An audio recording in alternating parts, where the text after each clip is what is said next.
Arthur and Molly Weasley were members of the Order of the Phoenix, and are loyal to him. Harry scowled. He wasn't sure he wanted to meet anyone who helped Dumbledore out, even if they were supposed to be the good guys. They have 7 children, some of them are close to your age.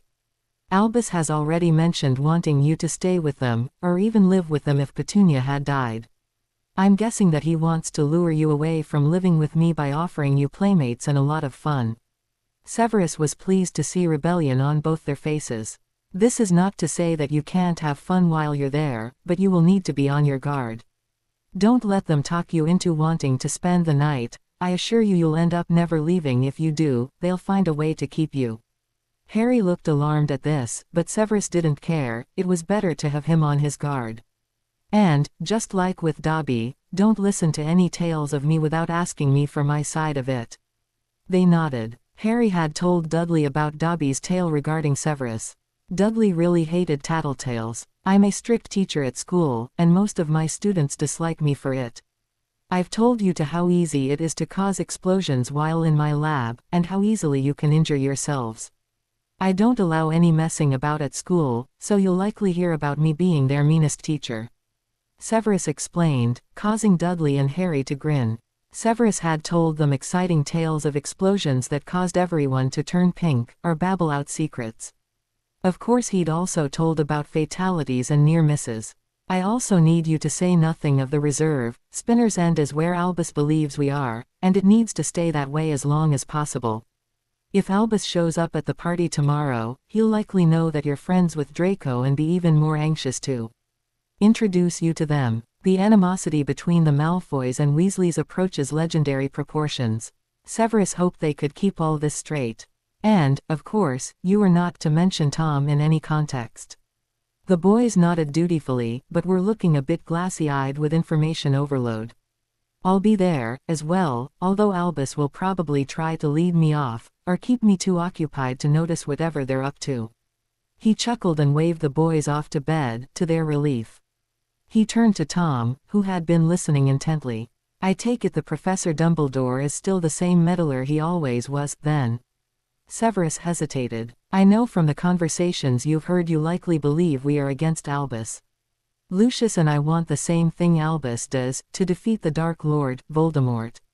Severus held Tom's wary eyes.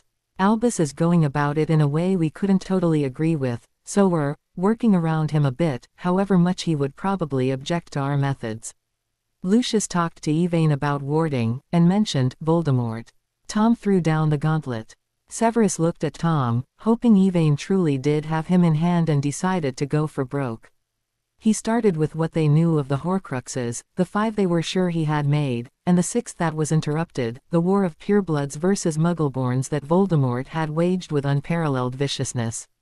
Lucius and Severus joining, the atrocities they had seen and Voldemort's increasing madness. The prophecy and Severus' role in it were told, and finally Voldemort's defeat from Lily's sacrificial magic to protect Harry.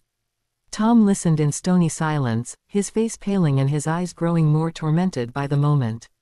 At the end of Severus' tale he jumped to his feet and ran to the nearest bathroom. Severus could hear his violent vomiting. It finally ended, and he heard Tom splashing water on his face. He stumbled back into the room and slumped into the sofa. Severus looked over and thought, oh, why not, and summoned 2 glasses and a bottle of fire whiskey. He poured a splash for each of them and gave one to Tom. Tom choked and coughed around the drink and he wheezed a, thank you, to Severus. Severus waited patiently. Tom finally raised his eyes to Severus. I don't want to become that creature you described. I don't know how that could have happened, it wasn't anything I ever thought of. I don't like muggles, because of my father, and a few others at the orphanage, but, what you described, I don't want that. Tom looked truly miserable. Perhaps it's best we adjourn, here. Yvain's calm voice could be heard by both. Tom nodded and stumbled blindly for bed.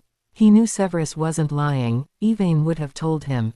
Yes, I would have. I won't allow you to be misled, even by them. Tom fell asleep, thoughts still churning over how far Lord Voldemort had strayed from his vague plan to become a power in the wizarding world. It was becoming easier to think of Voldemort as a different person.